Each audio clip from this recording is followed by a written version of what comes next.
हिंदी में यूपीएससी की तैयारी से संबंधित प्रोग्राम्स को देखने के लिए सब्सक्राइब करें स्टडी IQIAS हिंदी। नमस्कार साथियों, मैं कुणाल आप सभी का study IQIAS Hindi YouTube channel पे स्वागत करता हूं। हमारी आज की क्लास में हम लोग बात करने वाले हैं पीसा की। पीसा यानी programme for international student assessment, यानी कि अंतर्राष्ट्रीय छात्र मूल्यांकन कार्यक्रम।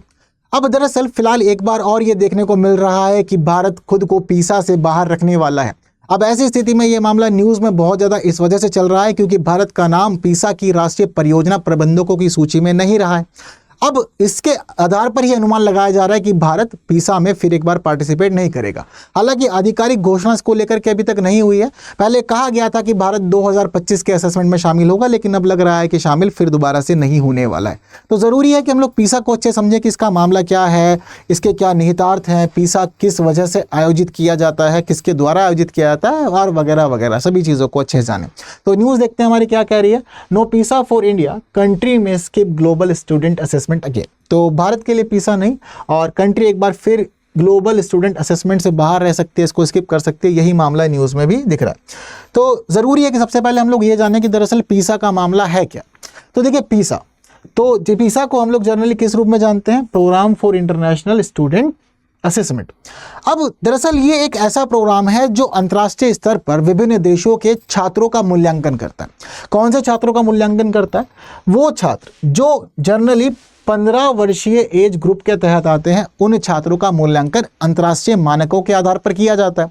और ये सारी की सारी जिम्मेदारी एक संस्था ने अपने ऊपर ली है जिसका नाम है OECD। सीधे तौर पे कहें तो इसका अर्थ है आर्थिक सहयोग और विकास संगठन। तो इसके द्वारा फिलहाल ये जिम्मेदारी अपने कंधों पर ली गई है और OECD के द्वारा ही आयोजन किया जाता है पीसा का। हालांकि इसका पहली बार आयोजन वर्ष 2000 में किया गया था और वर्ष 2000 के बाद से प्रत्येक 3 वर्ष के आधार पर पीसा का आयोजन किया जाता है और अंतर्राष्ट्रीय स्तर पर छात्रों की समझ की, उनके ज्ञान की, मतलब व्यवहारिक ज्ञान की, तो उसके का अवलोकन किया जाता है और अवलोकन के आधार पर छात्रों के प्रदर्शन के आधार पर देशों को रैंकिंग दी जाती है। अभी वर्तमान में स्थिति जो है उसको पता चलता है कि 90+ देश जो हैं वो पीसा के अंदर पार्टिसिपेट करने वाले हैं। अब भारत के लिए कहानी ये है कि भारत एक बार फिर पीसा से बाहर हो गया। इसके पीछे रीज़न ये हम लोग कह रहे हैं पीसा एक बार फिर बाहर हुआ है क्योंकि भारत ने अब तक सिर्फ एक ही बार यानी कि वर्ष 2009 के असेसमेंट में पार्टिसिपेट किया था। अब वर्ष 2009 के असेसमेंट में जिस समय भारत ने पार्टिसिपेट किया था तो भारत की रैंकिंग बड़ी ही खराब रही थी। दरअसल भारत की रैंकिंग यहाँ पर रही थी 73 और भारत की रैंकिंग जो 73 रही थी ना, दरअसल ये रैंकिंग भारत को मिली थी टोटल 74 कंट्रीज में से। मतलब भारत का स्थान सेकंड लास्ट रहा था यहाँ पर। अब सेकंड लास्ट आने के बाद भारत ने यहाँ पर पीसा के पैटर्न को ब्लेम किया, कहा कि पीसा के अंदर कल्चरल डिस्कनेक्ट हमें देखने को मिलता है भारतीय छात्रों के लिए। परीक्षा को मुख्य रूप से अंग्रेजी भाषा में आयोजित किया जाता है। हालांकि परीक्षा को आप अपनी स्थानीय भाषा में भी दे सकते हैं, ऐसा नहीं है कि स्थानीय भाषा का चयन नहीं कर सकते, स्थानीय भाषा का भी विकल्प रहता है। लेकिन भारत के जो 2 रीजन थे वो था कल्चरल डिस्कनेक्ट और दूसरा था अंग्रेजी में परीक्षा का आयोजन करवाना, जिस वजह से भारत ने 2009 में ही परीक्षा से अपना हाथ पीछे खींच लिया। लेकिन बाद में फिर हम लोग देखते हैं कि चीज़ें बदली और जिस समय हमारे शिक्षा मंत्री प्रकाश जावड़ेकर साहब थे तो उन्होंने घोषणा की थी और घोषणा करते हुए ये बताया था कि भारत 2021 के पीसा में पार्टिसिपेट करेगा। लेकिन कोविड का रीज़न देते हुए 2021 के पीसा में पार्टिसिपेट भी नहीं किया गया और 2021 के पीसा में पार्टिसिपेट नहीं किए जाने के बाद ये देखा गया था कि 2025 के पीसा में पार्टिसिपेट करने की बातचीत चल रही थी, लेकिन अब भारत यहाँ से भी बाहर हो गया है। अब ऐसी स्थिति में मामला जो है वो छात्रों से कनेक्ट किया जा रहा है कि छात्रों के ऊपर इसका एक गंभीर और नकारात्मक प्रभाव पड़ सकता है।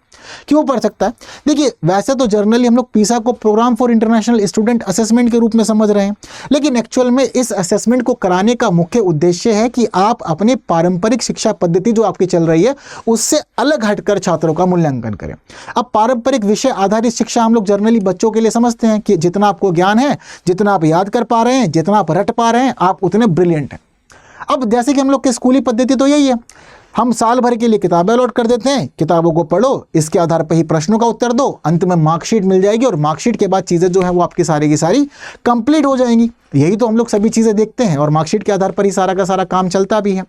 लेकिन जो पीसा को आयोजित कराने का मुख्य उद्देश्य है वो यही है कि पारंपरिक विषय आधारित ज्ञान पर और पारंपरिक विषय आधारित परीक्षाओं पर फोकस ना किया जाए, बल्कि आप दुनिया को किस तरह से समझते हैं, दुनिया की समस्याओं के समाधान के लिए आपकी क्या अप्रोच है और आधुनिक समाज समाज में भागीदारी के लिए क्या आवश्यक योग्यताएं हैं, आप उन सभी चीज़ों का प्रस्तुतिकरण करें। आप सिर्फ उस ज्ञान को ना दिखाएं कि आपको क्या याद है और उसी के आधार पर आपको अंक मिले और उसी के आधार पर रैंकिंग मिल जाए, ये सभी चीज़ें इसमें रखी नहीं गई है। इसमें कहा गया कि भाई वास्तविक दुनिया के लिए जो वास्तविक दुनिया की जो समस्याएं हैं आप उनका समाधान कैसे करोगे, आप आधुनिक समाज में भागीदारी कैसे अपनी सुनिश्चित करोगे, उसके ज्ञान को समझना है। आप व्यवहार के रूप में देखा जाएगा कि छात्र इन सभी चीज़ों के साथ कैसे डील करता है, उसका क्या ज्ञान है, उसकी क्या समझ है। इसके आधार पर अंततः जो बच्चों के अंक होते हैं उसी के आधार पर देश को रैंकिंग दी जाती है। तो जिस देश के बच्चों का प्रदर्शन अच्छा उसकी रैंकिंग उतनी हाई, जिस देश के बच्चों का प्रदर्शन खराब उस देश की रैंकिंग उतनी ज़्यादा डाउन। अब फिलहाल हम लोग वर्तमान में भारत की स्थिति देखते हैं कि जनरली 50 वर्षीय एज ग्रुप से लोगों को बच्चों को लिया जाता है। अब फिलहाल स्थिति ये है कि भारत में 9.92% यानी कि कुल आबादी का 9.92% माना जा रहा है कि 15 से 19 वर्षीय एज ग्रुप का हिस्सा है, प्रतिनिधित्व करता है। ठीक है, यानी कि भारत की कुल आबादी में से अगर हम लोग कहें कि 15 से 19 वर्षीय बच्चे कितने हैं हमारे पास में, या 15 से 19 वर्षीय लोग कितने हैं, तो कुल आबादी का 9.92% ये बनाते हैं। क्योंकि संख्याओं की बात करें तो कुल पता चलता है कि ये 124 मिलियन है। ठीक, जो कुल आबादी का 9.92% बन रहा है। तो माना जा रहा है कि इन्हीं से बच्चों को चुना जाना था, कि इसी एज ग्रुप से बच्चों को चुना जाना था इस असेसमेंट के लिए और सभी चीज़ों को कंप्लीट इसी के आधार पर किया जाना था। मामला क्लियर। लेकिन अब जब सभी चीज़ें भारत की तरफ से हट गई हैं, भारत ने अपना हाथ पीछे खींच लिया है, तो फिर मामला जो है वो यही है कि बच्चों की जो अंतर्राष्ट्रीय आधार पर मूल्यांकन किया जाता है, अंतर्राष्ट्रीय आधार पर मूल्यांकन नहीं हो पाएगा और बच्चों की अंतर्राष्ट्रीय तुलना नहीं हो पाएगी कि भारत के बच्चों का ज्ञान और समझ किस प्रकार की है। हालांकि पढ़ने के मामले में, किताबी ज्ञान के मामले में तो देखो भारत के स्तर पर तो ब्रिलियंट माइंड्स हम लोग को मिल जाएंगे, बट अगर कभी किसी कमरे के अंदर आप सबसे बेहतरीन हैं, सबसे ज़्यादा समझदार आप हैं, तो समझ लीजिए कि आपको कमरा बदलने की ज़रूरत है, क्योंकि जिस कमरे में सबसे ज़्यादा समझदार आप हैं वो कमरा आपके किसी काम का फिर हो नहीं सकता। तो वही स्थिति यहाँ पर है। ठीक है, देश में तो आप टॉप कर ले रहे हैं, देश के ज्ञान के आधार पर, किताबों के आधार पर आप बेहतरीन हैं, लेकिन अंतर्राष्ट्रीय स्तर पर अब आपका प्रदर्शन कैसा है, क्या स्तर है आपका, क्या रैंकिंग है, इन सभी चीज़ों को समझना भी ज़रूरी है। इसके लिए खास प्रश्न पत्र तैयार किए जाते हैं और जो खास प्रश्न पत्र तैयार किए जाते हैं वो अंतर्राष्ट्रीय मानकों का पालन करते हुए ही तैयार किए जाते हैं। पूरी दुनिया के सभी बच्चों को समझा जाता है और उसी के आधार पर एक स्टैंडर्ड लेकर के क्वेश्चन पेपर सेट किया जाता है। हालांकि वो जो क्वेश्चन पेपर होता है वो पहले पायलट प्रोजेक्ट से गुजरता है, जब जाकर के उसको अंतिम रूप मिलता है। लेकिन अंतिम रूप मिलने के बाद पूरे दुनिया के जितने भी देश में पार्टिसिपेट कर रहे होते हैं, सभी देश के छात्रों को स्थानीय भाषा के आधार पर उस प्रश्न पत्र के चयन का अधिकार मिलता है और खुद को प्रस्तुत करने का मामला यहाँ पर उनके लिए रखा जाता है। तो ऐसा नहीं है कि जिस भाषा में तैयार हुआ उसी को फॉलो करना, नहीं, आप अपनी स्थानीय भाषा का चयन करते हुए उस प्रश्न पत्र को फॉलो कर सकते हैं। अब पीसा के साथ भारत का इतिहास क्या रहा, थोड़ा सा इसको समझते हैं। तो देखिए, सबसे पहले आपको बता चुका हूं कि एक बार ही भारत ने पार्टिसिपेट किया है 2009 में, और इस दौरान हिमाचल प्रदेश और तमिलनाडु के छात्र शामिल हुए थे। लेकिन मामला ये रहा कि भाई इंग्लिश में क्वेश्चन पेपर सेट है और भारत ने ब्लेम किया कल्चरल डिस्कनेक्ट को, जिसके आधार पर भारत ने अपने हाथ खींच लिया। आपको बता चुका हूँ रैंकिंग जो थी भारत की 73rd थी, तो टोटल पार्टिसिपेट करने वाले देश ही 74 थे। तो 74 कंट्रीज में भारत का स्थान 73rd था और भारत के बाद सिर्फ और सिर्फ कजाकिस्तान था, बाकी सारे देश इस असेसमेंट के अंदर भारत से आगे थे। तो सांस्कृतिक विसंगतियों का आधार देकर के भारत ने उचित समझा कि दोबारा से पार्टिसिपेट इसमें ना किया जाए, इससे दूर रहा जाए। 2019 में भारत ने कहा था कि भाई पीसा के साथ फिर दोबारा जुड़ेगा, बच्चों के मूल्यांकन पर ध्यान देगा, बच्चों की शिक्षा गुणवत्ता प्रणाली में सुधार, इन सभी चीज़ों पर कार्य किया जाएगा। 2021 के असेसमेंट में शामिल होगा भारत, और 2021 के असेसमेंट के लिए खासतौर पर केंद्रीय विद्यालय संगठन, नवोदय विद्यालय समिति और केंद्र शासित प्रदेश चंडीगढ़ के स्कूलों का चयन किया गया था कि भाई यहीं से ही बच्चे आएंगे और इस असेसमेंट के अंदर पार्टिसिपेट करेंगे। लेकिन उस पूरे के पूरे असेसमेंट में भी भारत शामिल नहीं हुआ, जिसके बाद 2025 का मामला चल रहा था, लेकिन अब 2025 के असेसमेंट में भी भारत शामिल नहीं हुआ। अब 3 वर्षों के बाद फिर दोबारा से ये असेसमेंट होगा, तब देखेंगे कि भारत इसमें शामिल हो पाएगा या नहीं हो पाएगा। लेकिन पीसा में शामिल होने से कुछ खास लाभ बच्चों को मिलते हैं जो नहीं मिल पाएंगे, जैसे कि शिक्षा प्रणाली में आप शक्तियों को समझते हैं और कमजोरियों की पहचान करते हैं। आप समझ पाते हैं कि आपकी जो शिक्षा प्रणाली है वो किन मामलों में बेहतर है और किन मामलों में उसमें खामियां चल रही है, जिससे कि सुधार का कार्य आपके लिए अच्छा हो जाता है। लेकिन जिस प्रकार की स्थिति यहाँ पर हो रही है भारत के साथ बार बार कि पीसा में शामिल नहीं हो पा रहा है, तो उससे हमें ये भी पता चल जा रहा है कि कहीं ना कहीं आप अपनी कमजोरियों की पहचान नहीं कर पा रहे हैं और आप अपनी अच्छी चीज़ों को भी नहीं समझ पा रहे हैं क्या है। तो ज़रूरी है कि भारत शामिल हो जल्द से जल्द। इसके अलावा राष्ट्रीय परीक्षाओं के विपरीत ये एक वैश्विक बेंचमार्क प्रदान करता है। तो भारत के छात्र वहां तक भी नहीं पहुंच पा रहे, तो वैश्विक बेंचमार्क से दूर हैं हम लोग बार बार।